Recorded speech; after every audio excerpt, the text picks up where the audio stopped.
Hello, beautiful people. I'm Deja Riley. And I'm Alicia Ferguson. And you are tuning into Dose of Duality, the podcast where we dive into deep conversations, creating a sense of community around the state of coexistence.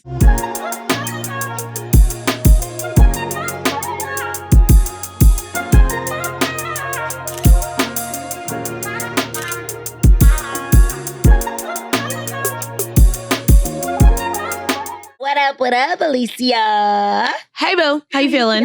I was gonna Not us being double trouble. Stop this. I mean, I like it. I kind of am here for it. I'm here for a little trouble, you know? Spicy. I got my thigh meat out today. I'm really feeling Not spicy. The thigh meat. Give it a little jiggle. Give it a little jiggle. There we go. There we go. No, but seriously, I'm like feeling really good because it's sunny outside and like I did a whole hold on, can we get a back view? Oh, can we come this way? Yes. Flip it over the back. Oh, yes, for the back shots. I love it. Man. I mean, honestly, I'm really feeling this vibe today. I was like, I said spicy and I was joking, but I'm like, no, spicy. I think that's the perfect intro to who our because our combo today, our guest right? is spicy. He's spicy. And he could be petty too. Petty P is what I like to call him sometimes. That is the nickname. In the group chat, he's Petty P for sure. But you know, before we get to it, I'm gonna give him a nice intro. He is our brother and our friend. Yeah. He is just someone that's near and dear to my heart. He is a Nike running coach, not to be defined by that. Also the founder of Fit For Us and the Care Community, which we are both a part of. Yes. And in today's conversation, we're gonna explore a few things, Alicia, right? A lot. We're really deep diving into the sense of like community, what that means, this idea of belonging, how it affects Black and brown people, because that's really what Percell's like out here championing and supporting. He's about that impact, okay? He's an impactor, right? I love that. But then also he's a businessman. Yeah. About his business, man. And so sometimes it can be hard to bridge the gaps, right? When you're out here doing community work and then figuring out like, but I need to eat. Yeah. And also like, I want to be able to provide like sustainable resources for the rest. It's not just for me. It's like, how do I do this for generations to come? Yeah. And you need resources. You need economic funds. We do. And when you said eat, I realized that my stomach is going to be growling throughout this conversation because we gotta get through this I'm really hungry, but I'm just going to munch on some of this beef that we're talking about because we're going to talk about Chris Brown and Usher's beef. So right now, that's going to be my snack. Spicy. A little spicy. Spicy. And then we're going to dive into the business of community. Yeah. And what it means for our community leaders and entrepreneurs. Yeah. I already know this conversation is going to be amazing. I mean, like, Percell is just going to be dropping gems on us. Because that's what he does, right? So take out your notepads. Mm-hmm. Get your notes ready in your phone, right? Do that. Get ready to be blessed. Listen, bless up. Get into this. Are we here? We're here. Let's get straight into it. We're back. Like, you know, I mean, I'm happy that we're back here. But I'm even happier that we're back here and not by ourselves. We've got a very special guest. Our first guest of season 2. Percell, what up, baby? Hey, what up, y'all? How we doing? Let's give you some energy. So you be at all the fets. That was one of the fet noises. It's just, you know, you said energy. Where the ladies at? Wow, it's a full party up in here. I don't know. You brought the vibes. Where are we going after this? Where's the function? Somewhere between like deep voices and gunshots. You know what I mean? Like, yeah. Somewhere in that middle is where we're going to exist today. Okay. All right. I'm there. I'm with y'all. I'm down. Listen, I mean, we don't really need to break the ice. No. Because we know this man. No. But like, let's break the ice for you and our audience. So we like to play a little game here at Dose of Duality where we say a word and then you say the first thing that comes to mind that you associate with. Now, just keep it concise. Yes. Very like straight. It's like a rapid fire round. Okay. And Alicia is going to take it away. She's going to start with some words and then, you know. So we don't want you to think too deeply, right? Heard you. All right. First word. Friendship. Black people. Tea. Hot. Celebration. Family. Trust. Necessary. Black people. Love. Community. Joy.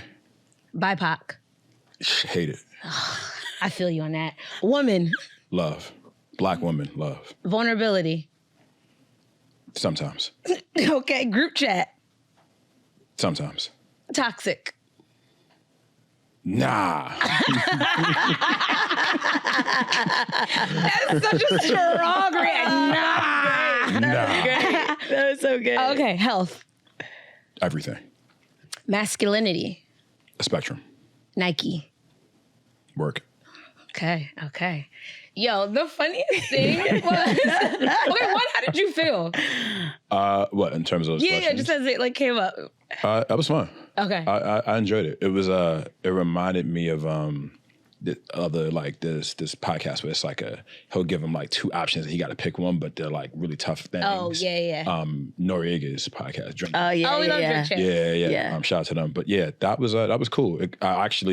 It was dope because that wasn't mentioned in the email, so it caught me off guard. We wanted to. Emails to our... Right. We're organized. We structured, Yeah, but it was cool. I think I like the fact that you prefaced it with like, yo, don't think too hard. Like just first thing that come to mind. Yeah. And I'm laughing at myself because you said woman and I had to be specific because Yeah. We appreciate that over here. I'm just... You were like, people are going to hear this and I need y'all to know. Right. I need you to know where I stand. Because like the whole BIPOC thing, like, it's just centering whiteness. You know what I mean?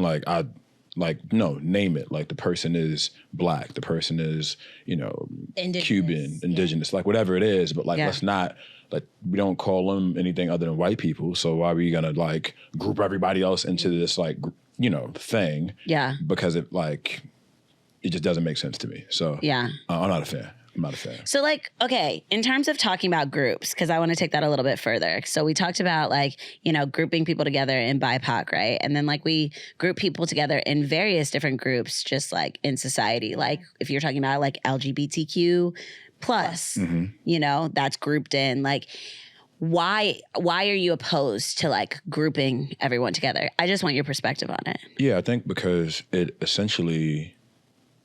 Well, simultaneously does two things. When you say BIPOC, it essentially means everybody who's not white. So it's almost by default, like insinuating or inferring that whiteness is like the dominant, like pre-existing, like default, like people. I think that's just like problematic in terms of like how you frame it in terms of language. But also I think recognizing that people are people because of our nuances and differences. That's what makes a culture, that's what makes society unique and special. And I think it's important to, instead of just like lazily and haphazardly coming up with, acronyms to just lump everybody into a group because you aren't familiar with everyone else other than you, it's important to really just like be reflective of like the consequences of language. And recognizing that by looping everyone else into a group, I am now singling out one group and then simultaneously, indirectly or directly, like marginalizing everyone else to be the same. And it's like, nah, we're not. Like, we're very, very different. Because even like, when we think about like Asia, like the continent and people who identify as Asians, like they are all not the same. Yeah. Right? Like Asia's massive, right? It's full of different countries, it's full of different nations, it's full of different people and cultures and backgrounds and languages. So it's like, it's important to name that. Like, they don't just say, like LGBTQIA plus whatever, but like when you are gay, and that's different from being a lesbian. That's different from being transgender, right? And I think it's important, as someone who is an ally of just Black and brown people in general, and a member of that community, it's like, it's important to like to name that distinction because the work that I know that I do is specific to Black and brown people. And it's not like Black people of color, indigenous, like, no. And I think it's okay. Like, let's normalize that language and not simultaneously, look and go, well, everybody who's not white, we're going to call them BIPOC. It's like, wait, huh? Yeah.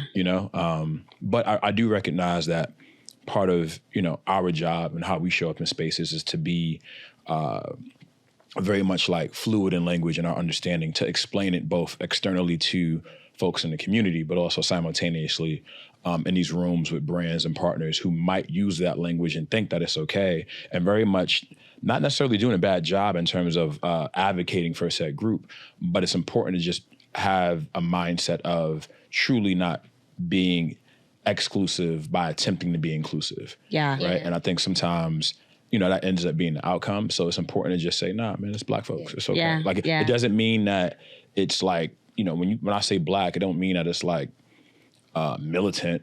You know what I mean? I'm not Huey Newton. And it's also like not something to be exclusive. It's just being intentional about naming who it's for. Yeah. And it's folks just folks who use, so this is, and I put it in there because I'm always interested in what people's stance is, right? On that. And it's like, if you use it, that's fine. But like what you're saying, that like lazily kind of, right? It's like understanding that like, because we're Black and because we're brown, even within that, there's so many layers of like people's, like, we're not a monolith. And so like the struggles that people went through, the challenges, how the world perceives each group is different. And so it's almost like you're washing that away when I personally feel that it's being washed away when you just say BIPOC. And it's like everyone's, what they go through, like, it's like much respect. I don't know what that feels like. I can empathize and I can hear and I can listen, but I don't know. And so when you put that all together, it's assuming that like, oh, it's kind of like the same journey. Yeah. And then Black and brown folks are the dominant majority. Right. So like flipping it around, it's like, nah, like we're actually the ones who are. Right. Like there's more of us in this world. Yeah. But like, again, it's like, just don't do it. Yeah. But again, I recognize why at a time and point, or why at a time and place that might have been like needed. And at the time when that, phrase was coined, it might have been like revolutionary and a very big deal in terms of naming a group in a way that felt liberating. But I think, for me, we'll get into this later, but, people talk a lot about systems of wellness and like, building out systems for people to like support one another. But I think systems need to evolve, right? I think language needs to evolve. Yeah. And I think like the times, what we did, 20 years ago, 10 years ago during COVID versus now, we need to be willing to reflect on the things that we've created, that we've implemented, and then be willing to burn them down and say, hey, but we have a solution, a new way of doing things. Yeah, I really love that. I love that perspective. I think like to put heavy emphasis on what you were saying before, it was more about the acknowledgement piece. Right. And really just seeing us and allowing us to, be individualized, but also be our own community. And we're going to be diving more into community today. But after we break the ice, we got to set the intention.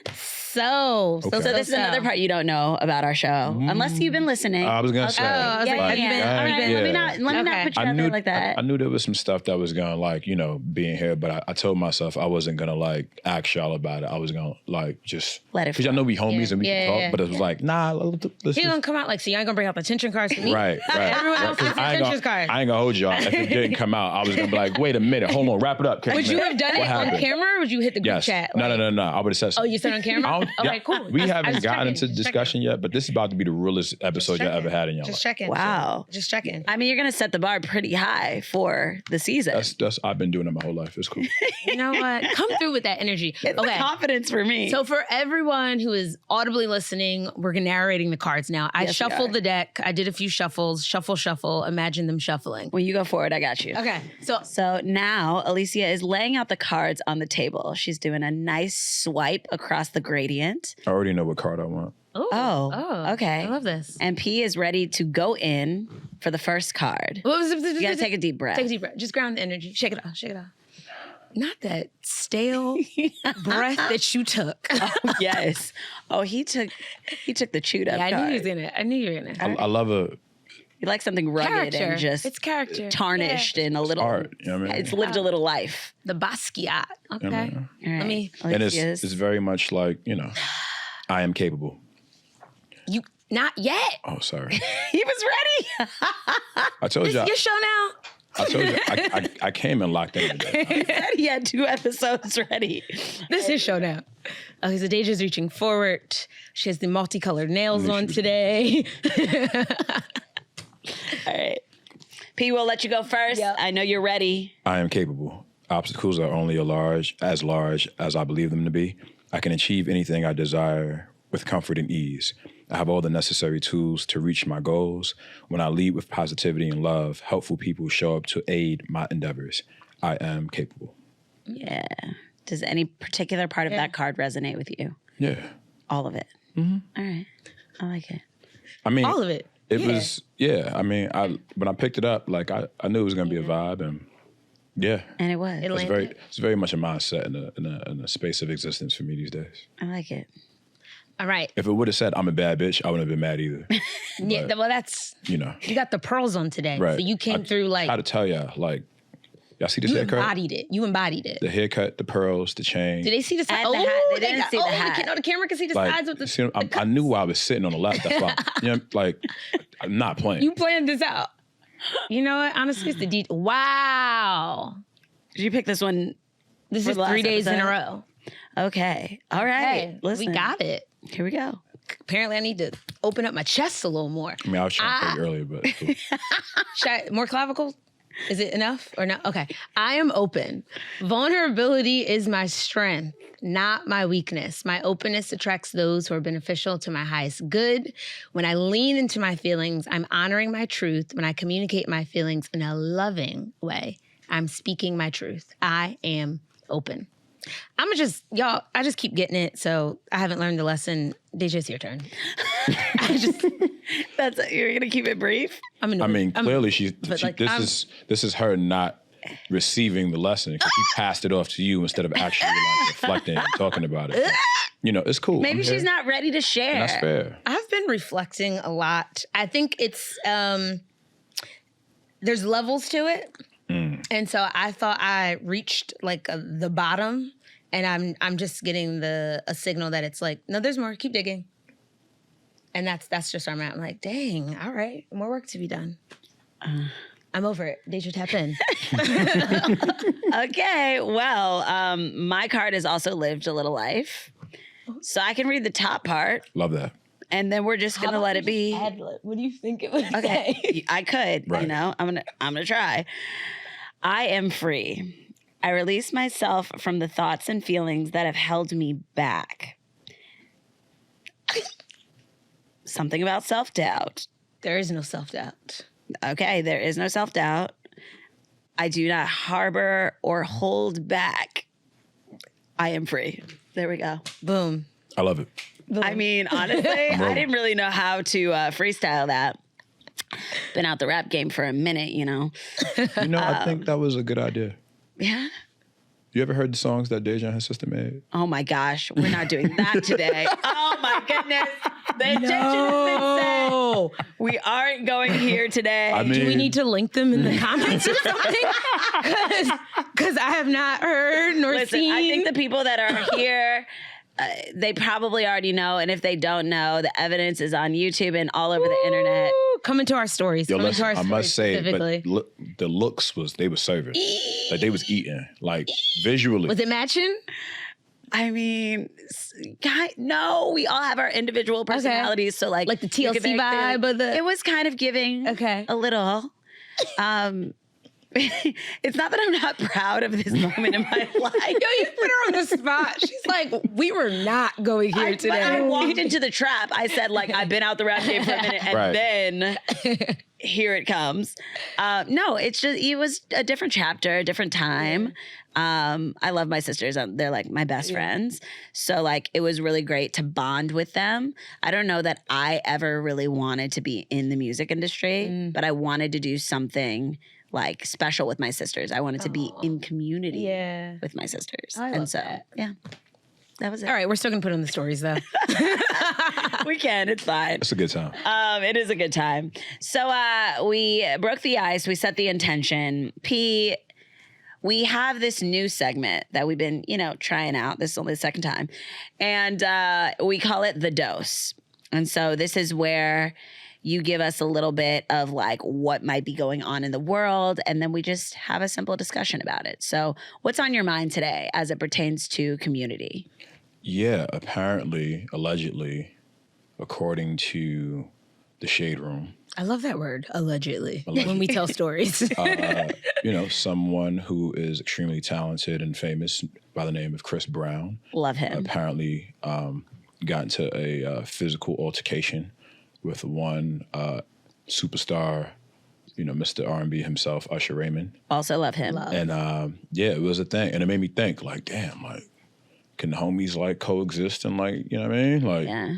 But also it made me think about like aggressive and even like very strong, powerful verbal exchanges I've had with like guys I know.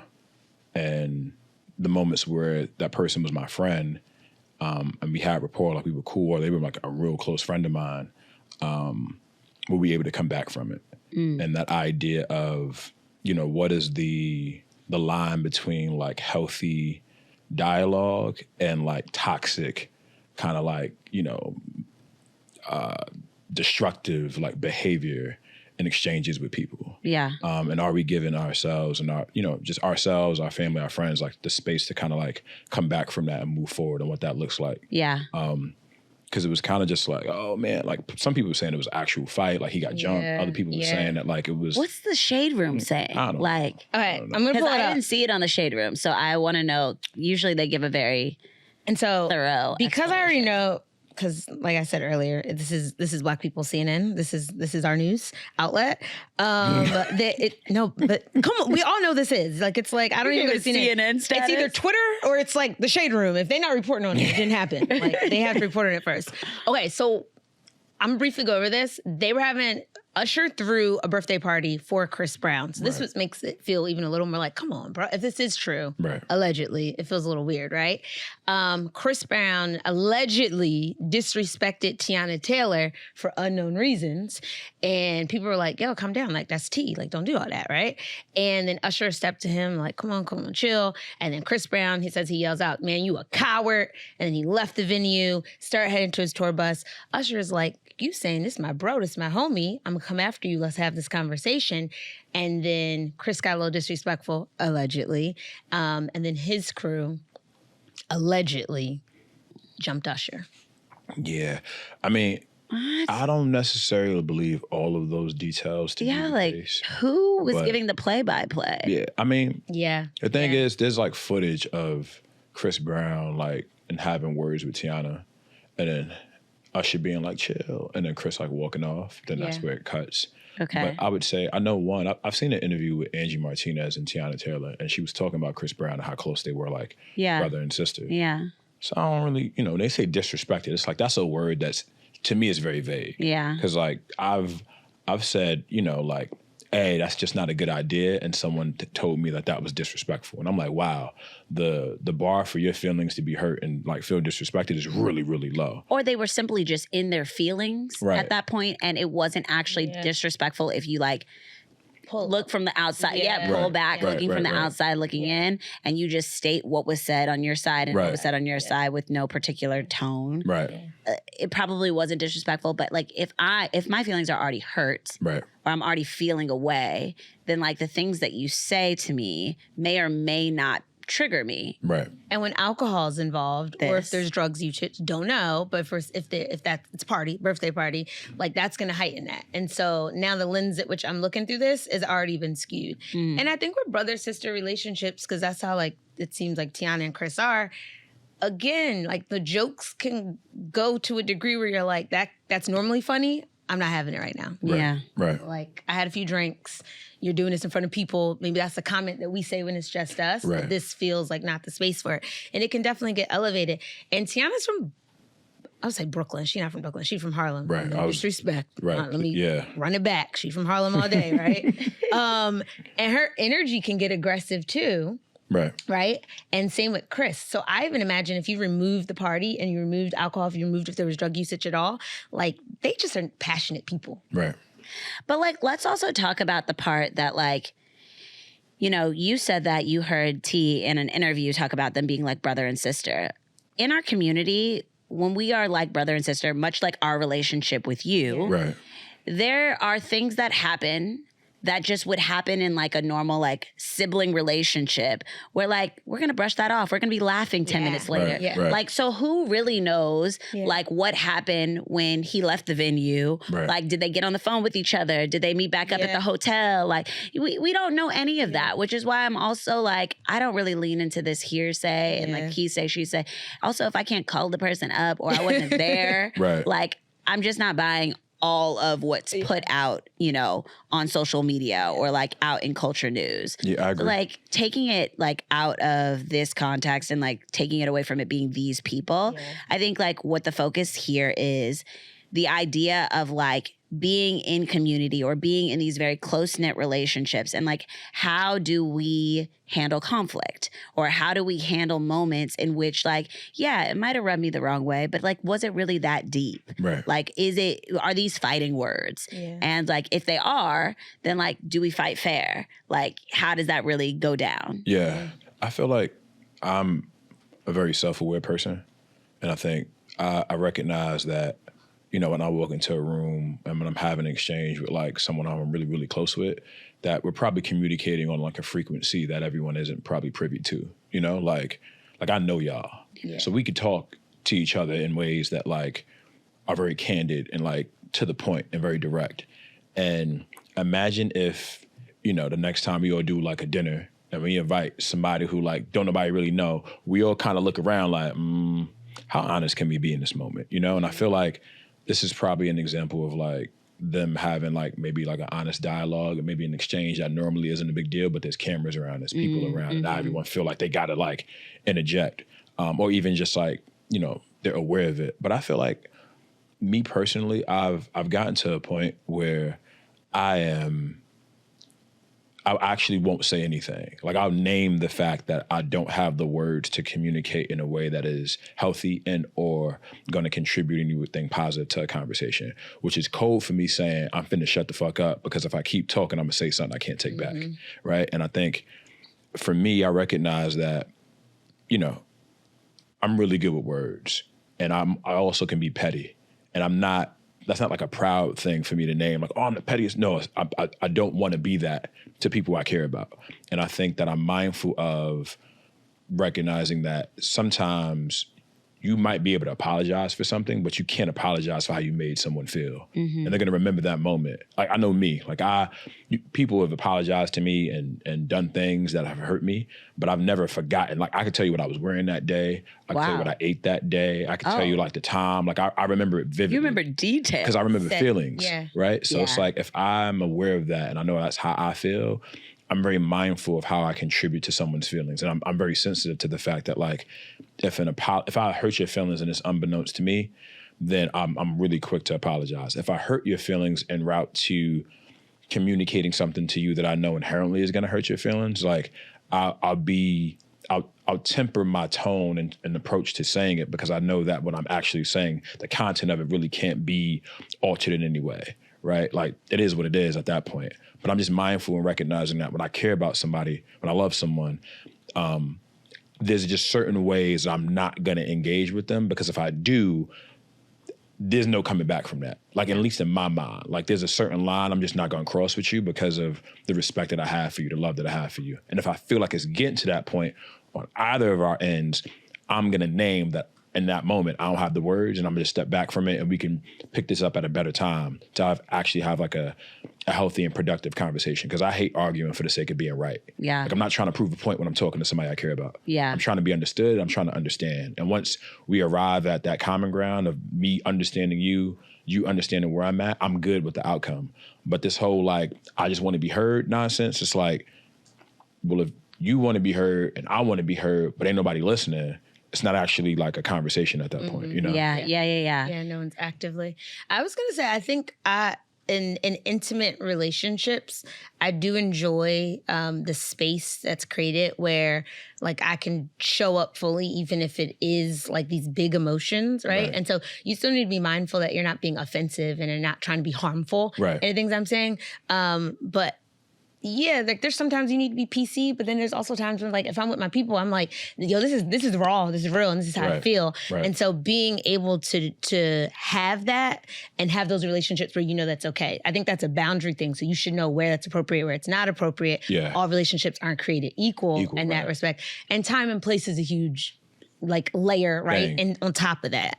Yeah. There's certain things I would never say. There's certain things I would say to you around you, and there's certain things I would say to you around you. But there's certain things I'm only saying to you when it's just me and you, and vice versa. Yeah. Right? And I think that's healthy. That actually shows that you're not being lazy and labeling everything BIPOC and saying, well, we're just gonna talk to everybody the same because they're all part of this group. It's like, no, like I'm fucking Deja. Like talk to me like I'm Deja. Right? And not like, you know, I don't know, somebody from somewhere.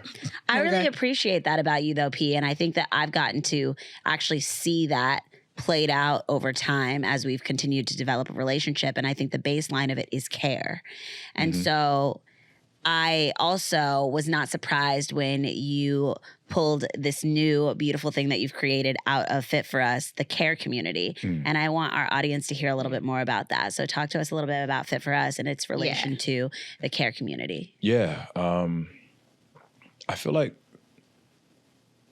in an indirect way, in the very on the nose way, I feel like Fit For Us is the reason why this podcast exists. Like it exists at a time where, you know, I've been a fan and like supportive of Alicia's work, like since Alicia's work, right? And then first time I met you, we was friends. Yeah, right? I know. we was friends before we met. It was weird. Right? Yeah. And then I think, you know, as Fit For Us kind of pivoted that conversation that me, you, and some other folks were having about, you know, evolving into agency, because at one point it was just like a group chat. We was all talking and communicating, but, you know, we was on lockdown. We really couldn't link up like that. But once we were able to really come together collectively, I think it's been powerful to exist at like this intersection between wellness and culture, because you know, the care community and Fit For Us are not the same thing, right? Fit For Us started off as this, it was always about impact, right? And about showing up for like your colleague, your coworker, your fellow Black or brown person, like within the industry.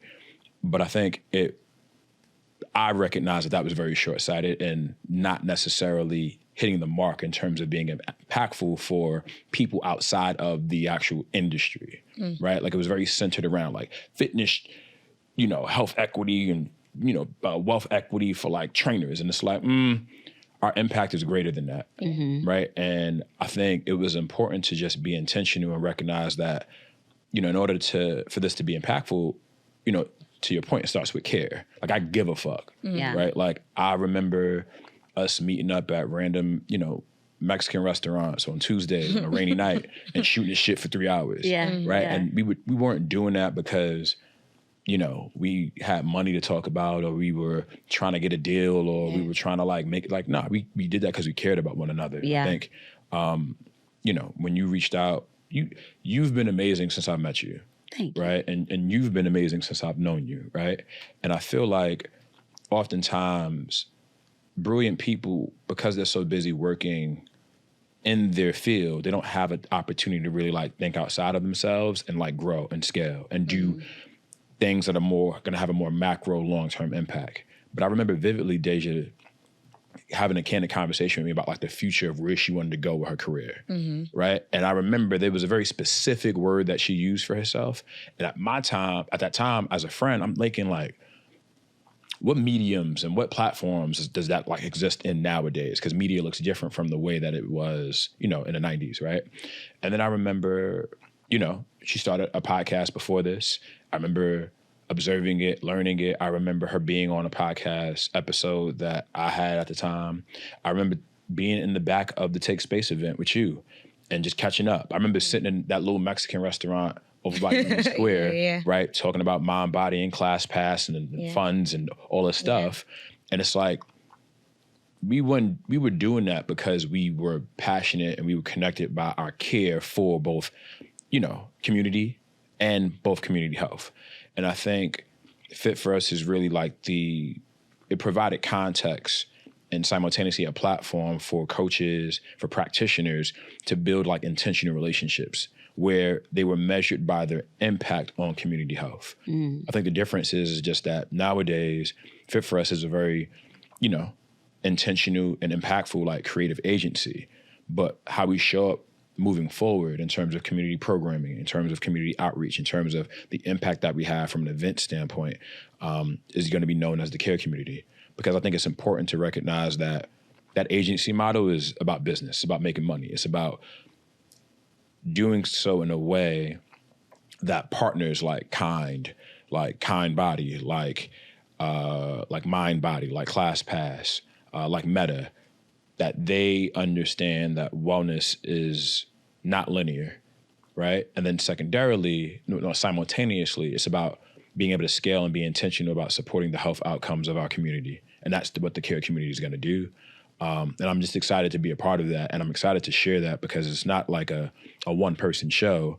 Because, the same way that we have on the record and off the record conversations all the time, it's like, when I see you win or y'all win or you win, I feel like not that I won, but rather that like we are all winning. Yeah. And I think it's really just about being intentional and supporting one another in a way that is going to be sustainable and be scalable for the long-term positive like impact of Black health. Yeah. So yeah, that's what Fit for Us is. That's what the care community is. And I'm excited because community doesn't exist if you don't have like dialogue and actual conversation. Yeah. Right? Like I do know that there have been groups of people who were friends, but I don't care what nobody say. There was not a large collective nationwide, even global, that consisted of Black and brown like health practitioners who actually gave a fuck about health in a way that wasn't centering, whiteness, in a way that was centering joy, right? That was, and also simultaneously like doing it through community. Yeah. And I definitely don't take credit for it, but I recognize that we have started something and continue to scale something that didn't exist before we took the initiative to do it. Yeah. So with that being said, man, shout out to y'all and clap it up. Because I say y'all because, she called me one day and was like, yo, podcast. Saying like, and I remember saying like, yo, I know exactly who to talk to. Yeah. And in my mind, I was like, yo, Dad, if you don't talk to her and figure out a way to make this work, I'm going to figure out a way to work with her. And then I remember knowing you and recognizing that you were extremely gifted and realizing like, man, like I know what I'm good at, I know what I'm not good at. And I'm real quick to like figure out a way to find a person that's going to help me fill in the gaps and balance me out.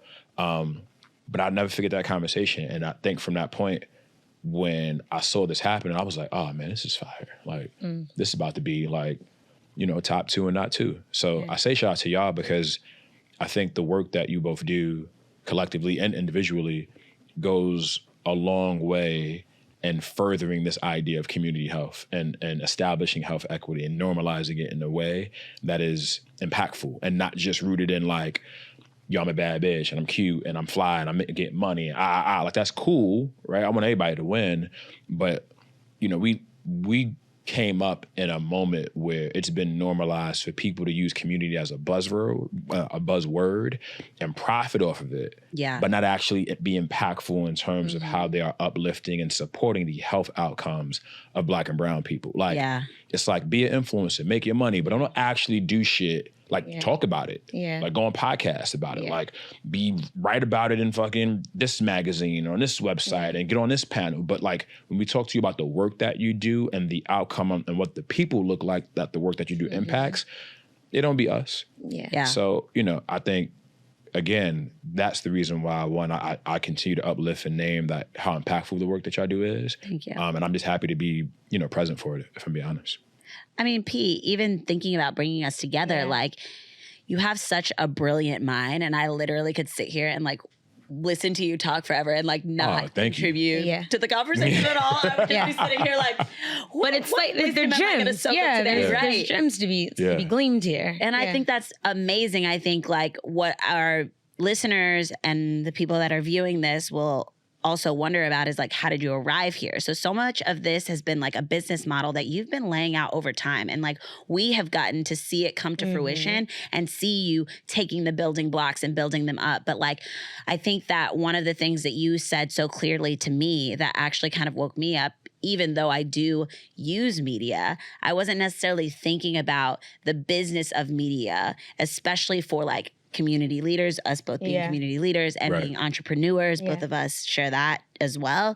Like, what for me helped us understand why that's important, the business of media for our community. Yeah, I think.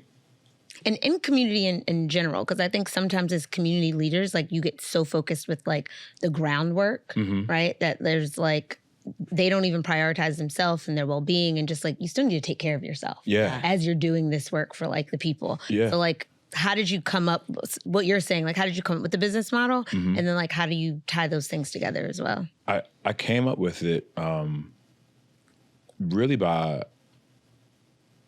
recognizing that one, like these macro like disparities existed, right? And they've continued to exist. And then I really did examine just doing research on like this idea of like wellness as a system. And I think what I learned was that, what I observed is that people were intellectualizing wellness in such a way that it was almost like inaccessible. Like, because if it's about the idea of like healing and caring and supporting health, then it should be accessible and it should be understood. Like the language of it should be understood. I should be able to touch it and grab it. It should be tangible. It should be something that like I can experience wherever I'm existing at within this space. But in reality, you know, wellness is very much like wellness is the reason why people feel like they got to get in shape before they go to the gym, right? It's the reason why folks feel like in order to maintain a level of peace of mind, they got to fly out to like Machu Picchu and sit on the edge of a rock in a mountain and like meditate with some monks. I want to go sit on a rock and that's okay, right? That's listen. Wellness can look like that, right? It can, right? But I think the problem is that people feel like they have to do that, right? And I think the only people that even have access to that type of lifestyle traditionally don't look like me and don't make a lot of, they have to make a lot of money, right? And I think what I recognize is that care is something that recognizes that upon arrival, like you are not well, right? But you're gonna get everything you need while you're here. So I feel like it was about how do I, recognizing the framework of where we're trying to impact first, right? And for me, that was disparities and inequalities in terms of health. Right, that's maternal health, that's Black women and fibroids, that's heart disease, that's diabetes, that's food insecurity, that's gym deserts, right? Things of that nature. From there, you know, I really thought very long term about recognizing that I was part of a collective that was leveraging a moment.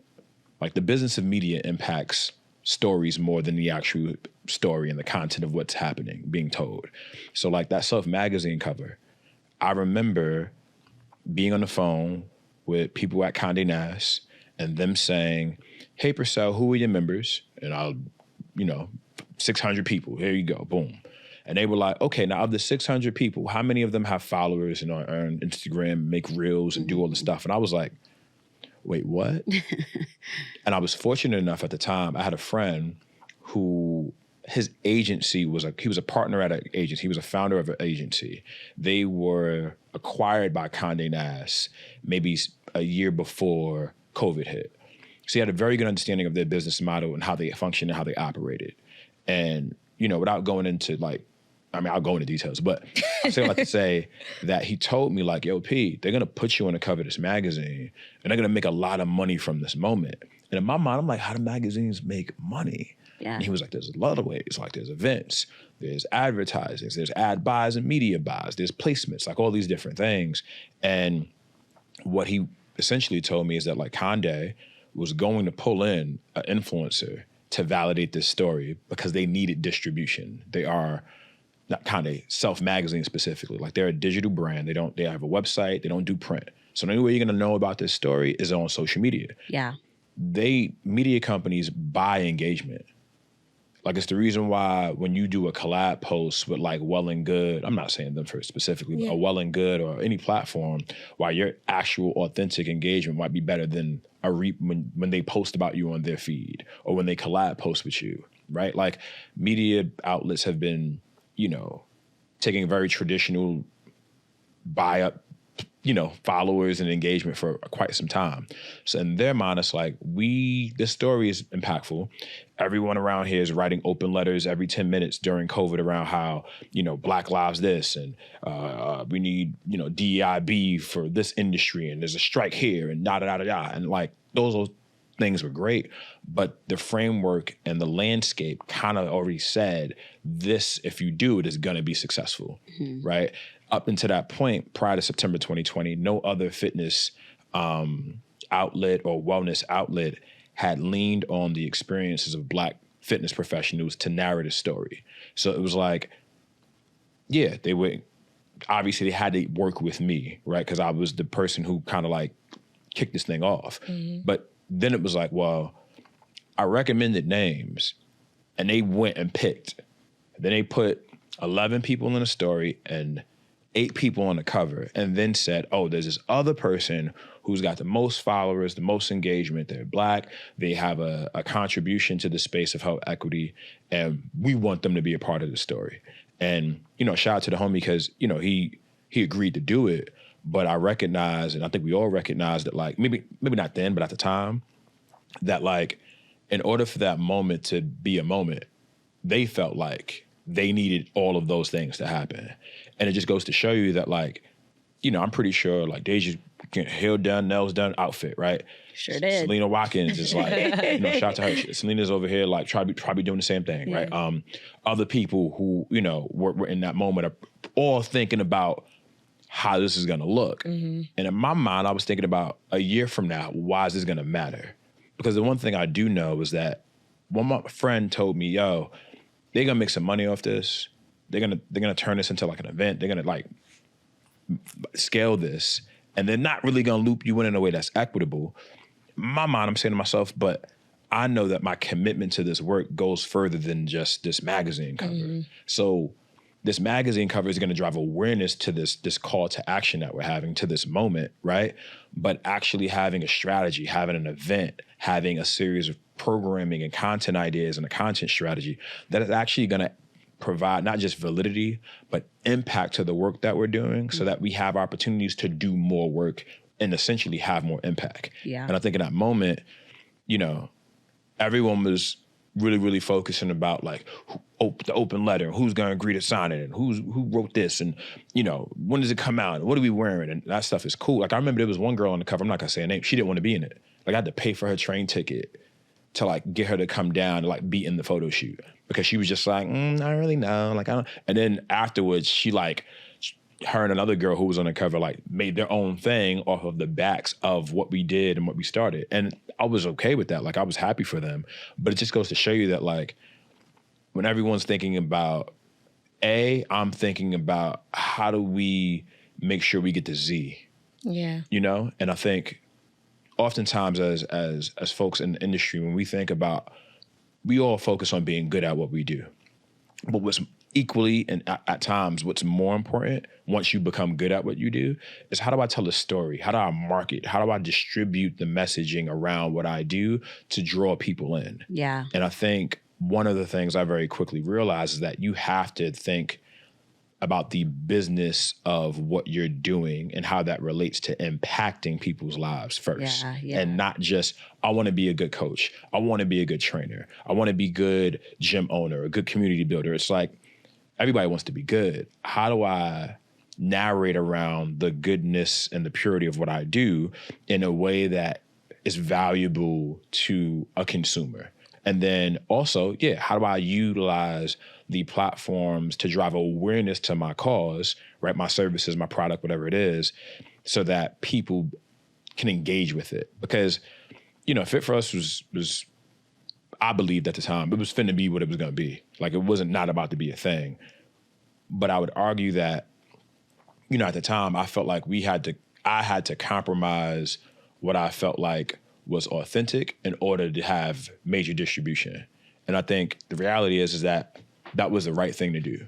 Like, I remember people being like, this other person shouldn't be at it, and why is he here? And this is stupid. And I was like, kind of got a good point. I think we need him, right? And I remember, I don't want to say his name because, it might get weird, but not for me, but just like people might be like, But if you look at the cover, that moment was a thing. But like, I remember hearing from him and then hearing from the writer of the story, Roz, and she told me, she was like, yo, P, homie wanted to make sure that y'all got y'all credit because he knew that he wasn't really like involved like that. But he also knew that it was an opportunity to be a part of something that was special. So he was happy to be pulled in. He just didn't want to be centered in the moment. Yeah. And like, to be fair, that's pretty admirable of him because he could have pulled up and been like, yo, I'm only going to do this if it's about, you know what I'm saying? So like, I mean, he could have tried, right? Yeah.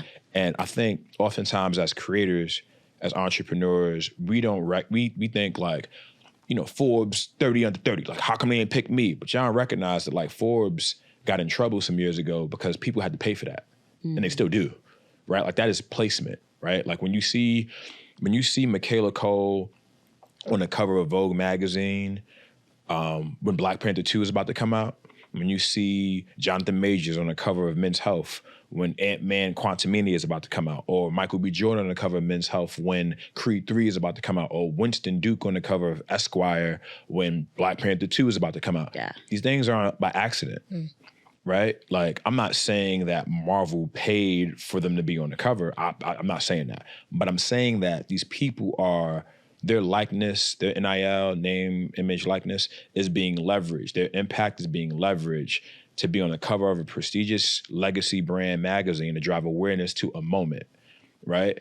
And subsequently, the magazine is going to turn around any advertiser. So if it's Vogue magazine, it's probably a fashion brand, some sort of like luxury makeup, hair, beauty, whatever. If you want to be a part of this moment, you want to be on this issue, want to be inside this moment with Michaela Cole on the cover or with Lupita on the cover, right? It's gonna cost. Yeah. You want to 8x11, you want the website, what you want social, like, and I think as entrepreneurs, you have to think about your work, be good at it. But once you figure that out, ask yourself, how do I drive awareness to what I do in a very macro way or in a very like community, small scale way to continue to drive conversion? Yeah. Because if you don't, you will constantly be looking around, not understanding like the macro elements at play and how everyone else around you seems to be winning. And in reality, you're just playing the game differently. Yeah. I keep hearing you say like impact, and then you're saying awareness as it relates to community. And I think like, it's interesting because I've learned from you, even in just watching you, and then the things that you have just like granted me in conversation, that like there are these tools underneath it all that people are not necessarily aware of, or community leaders and entrepreneurs are not necessarily aware of, like PR and the importance of investing in something like that, Like, I remember when the Self magazine cover was coming, and I was like, I'm about to go get a publicist. I was like, she about to have the easiest job in the world because I'm finna be on the cover of a Condé Nast magazine. First of all, Self don't put men on covers. Second of all, like, it was during a time where everyone was paying attention, and it came out during Fashion Week. Like, it was a win. Yeah, it was a beautiful, perfect storm. But in my head, I said, nah. Like, I know that attention spans, and more importantly, like the impact of the work that we want to have. Heart disease been killing Black folks since I don't know when. You know what I mean? Like, food insecurity has been here since I don't know when. They're not about to go away or be resolved after this magazine cover come out. So for me, it was about like thinking ahead. And I knew that if I hired PR, that would extend the moment. That's how I got on Dr. Oz. That's how we got introduced to ClassPass. Like, ClassPass had already figured out what they wanted to do. At least they felt like they did. And then, that cover came out, and then some more content around us came out, and they were like, oh, let's talk to them. There was a program I was in called We the Culture by Facebook or Meta. And the person who was leading that program at the time, he found out about us becoming that cover of the magazine. And it's like, if that doesn't happen, all these other opportunities that helped us scale and move forward, don't happen. And I think you have to be willing to exist and be present in the short term, but constantly be thinking about like the next quarter, the next 6 months, right? About well, and thinking about the community as a whole, because it really did create a domino effect. I can definitely say that I benefited from that moment, and it snowballed into many other moments. You know, I'm talking about Essence and women's health and those things for me too. So like that moment was significant for the community as a whole, and that goes all the way back to the business model that you had laid out, thinking very far into the future for the sake of the community, farther than a lot of us were thinking. Because I was thinking, hair did, nails did. Everything did, okay? I'm a little good on this I appreciate that you were thinking in that way. I mean, I feel like it's important too, because in my mind, I was upset. Like Brianna Thompson, like she wasn't able to make the cover shoot. She was at the time, navigating pregnancy and maternity, so like that was a thing. I had recommended you, and they were like, "Oh, that's a cool story, but engagement, and it's just like it's annoying when you know that you've done the work and you now have started something that's gonna get a moment, and now you kind of gotta like be off that moment because you realize that if I stay on this moment like everybody else is, it's not actually gonna have the impact that's gonna allow people who are not connected to this moment directly, but who stand to benefit from this moment to actually like be a part of it. And I'm fortunate that things worked out the way they did, because I promise, like, between people, you blessed us with class, so thank you. Yeah, like the reach. And listen, I'm gonna come collect in like 5 years. You know what I'm saying? I'm pull up. That's where I got it. It's gonna be nothing. 10%. Come holler at me on the yacht. We good. But what I keep hearing is so how my brain is like deciphering this is like we say influencer, right? Like that's the title that we label a lot of folks. But then it's almost like there's this idea of being an impactor as well, right? And so navigating that space of where they actually coexist and how to like lean into either one. Because sometimes you could be an influencer and you're not really building authentic community. Right. Yeah. You're out here to collect that check. But then as an impactor, right, like a lot of like activists and organizers, they're feet on the ground, but they're so deep in the work that they don't know how to like leverage these larger moments to have that broader like reach and really have it like affect the community in a monetary way too. I like that term a lot more. I like impactor. It's crazy to think about, right? I remember, so self-cover is coming out. Deja will tell you, I had 9,000 followers maybe, right? And Kanye Nash posted it. It went from 9,000 to 9,500. It's not a lot, right? Deja, in that moment, Deja and I think Deja and Joe were the two biggest influences in that moment in terms of like engagement, right? Fast forward to now, like I have more than that group, right? In terms of engagement. And stuff that I would say back in 2020, 2021, when I went from 9,000, sometime in 21, I think I had like 12 or 15. And I would say things in meetings, on calls to like brand partners or potential clients, and they'd be like, whatever, sure. I'd say things in conversations to like, not other coaches, but just people who worked in spaces that were adjacent, that were beneficial to fit for us at the time. And they'd look at me and be like, whatever. Now I got 144,000 followers. And we had been doing events. Like we had a big ass party in 21. We did some really great community events. We had a great Blacktive, that great virtual event that we did. Over thousands of people signed up. Like it was a vibe, right? Having impact. But because of my lack of influencership that people identified, and because of that lack of engagement, they deprioritized and undervalued my expertise and insight. And now it's to the point where like those same people are like dying to grab lunch with me or reaching out to me and want to talk and want to build and want to like collaborate because, Percell had a reel that got 14 million views and he had a reel that got 30,000, 500,000. And now he's got 150,000 followers. And it's like to me, I recognize that unfortunately we live in a world where both brands and people alike in social settings and in terms of like community spaces will overvalue someone's influencership, right? But the reality is that true community is scaled based upon like its impact on people's lives.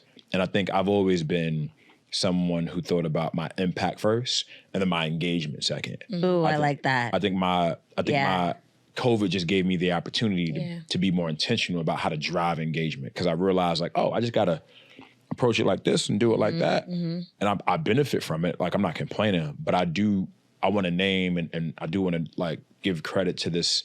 It is a real thing. And like the industry is gaslighting you. Like they're trying to invalidate you and your existence because you don't necessarily have like this blue check and verified and, you know, this thing and this whatever. And in reality, it's like you could have, and you probably always been brilliant. You probably always been great at what you did and been willing to, you know, support people in the work that you do. But unfortunately, because it's not, you know, doesn't have the cachet, if you will, you know, it kind of gets looked at like, whatever. Yeah. I think, you know, to bring it all full circle, I think you are living proof of going the distance and staying the course regardless, and just like not really keeping blinders on, because I don't think you've ever been blind to like what's going on in your peripherals. But I think like having this idea of staying so laser focused on the goal of impact and really just allowing that influencer stuff to like kind of go out the window, because you've been so consistent. Yeah. And so I think that's what, you know, I appreciate in like being able to come to you. It's like, I know you're going to give it to me straight up. And I know that like what you're going to say to me today is not going to like that. The core of what it is, the substance of what it is not going to change in 2 weeks. It's not going to flip-flop in a couple months, you know? So yeah, I think that's really powerful and really impactful. And I like love what you've shared with us, like in this space. I think it's like, I think so many people are going to be able to feed off of it. And I also think that we're going to have to bring you back. For sure. Yeah, for sure. Another episode. I was going to say, like, so last few bars from you, because you dropped a lot, right? So someone who's listening to this, right? And finds himself in this space of like impactor, influencer, like I'm out here trying to do the work. I want to build community, but like I need to like, you know, really expand my reach. Like I need to get people to start really listening to what I'm doing. What would you advise them on? I mean, like, why do you want to do this? I think that's probably a good place to start. I think because clear on their why. First thing. Like 'cause I love a check-in. Like I love a like a reset, like an internal kind of like visit and saying like, why am I doing this again? Because when the shit get hard and it don't feel cool no more, or it don't feel easy no more, or it's not coming to you, or the creative juices ain't flowing, that's gonna keep you kind of like going. Yeah. Because it's a lie to think that we all wake up every day feeling like really great about what we do, you know? Yeah. Absolutely not. So I think that, and I think outside of that, I think be willing to name and recognize that like you are not everything. Like you are not the best. Like you are not the greatest of everything. And to secondarily be willing to go out and like seek help. And don't go asking people who are like, you know, go ask your friends. Like go make friends. Like go to the events, go to the workshops, go to the conferences, go to all of the places and go there with the intention of like building relationships with people. In real life. Yeah. Because like the thing about social is that like social media, it really is, it's low key like a dating service for a lot of people. You know, without naming it and making it Bumble or Raya or fucking The League or whatever else is out there, Tinder and whatever. What is it? Raya's trash. Yeah. Listen, I don't know.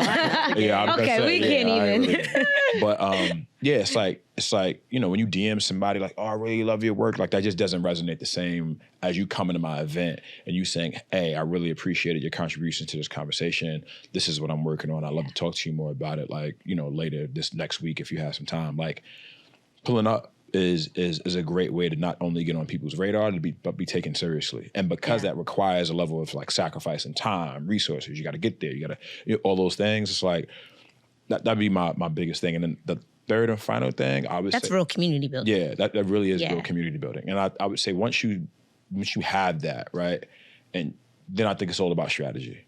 Like I think, and I became a strategist, but I hired a damn good one. Yeah. Right? And I think in doing so, that really, the learning curve from what I gathered from that experience of working with her, and then simultaneously observing her and having other people who were strategists and or understood the work that she did better than me observe her, kind of gave me the learnings I needed to kind of like do it on my own eventually. So I would say, you know, as a creator, as an influencer, as a, you know, entrepreneur, you are going to always have ideas and always have the level of zeal come to you in moments. Yeah. But if you can't like really lay that out in a very intentional and strategic way, you might as well not have any ideas. So, once you've built the relationships and once you got the thing and you figured out your why and what you want to do, go find, if you're not gifted at that naturally, go find a person on LinkedIn, go search creative strategists, brand strategists, go figure out what these people do, figure out if you like them, if they like you, if you like working together, if y'all are a good fit, and get to work. Yes. That was amazing, amazing tips right there. Listen, DOD crew, you heard it here first. Get very clear on your why. Immerse yourself in community, build those relationships, strategize, and find your crew, You know what to do. It's been real. It's been so The love good. has been real. Yeah, I'm so sorry. I feel like I talked way too much. What? No. I didn't. Why? You dropped a lot of wisdom. Yeah. So I think it's something that, people could go back, they can go glean. Yeah. We'll have a lot People of good in the hot back. takes. Did we do a good job? A lot. What you doing? They approve. Yomi. No, I'm not lying. You sure? You were dropping gems. Yeah, man. Listen, okay. Don't be feeling self-conscious out here, please. We will let you know. Yeah. We keep it very real. We keep it We're real. gonna put a little bow on this one. But until next time, this has been your weekly dose of duality. I'm Alicia Ferguson. And I'm Deja Riley. Stay blessed, y'all. We'll see you guys next time.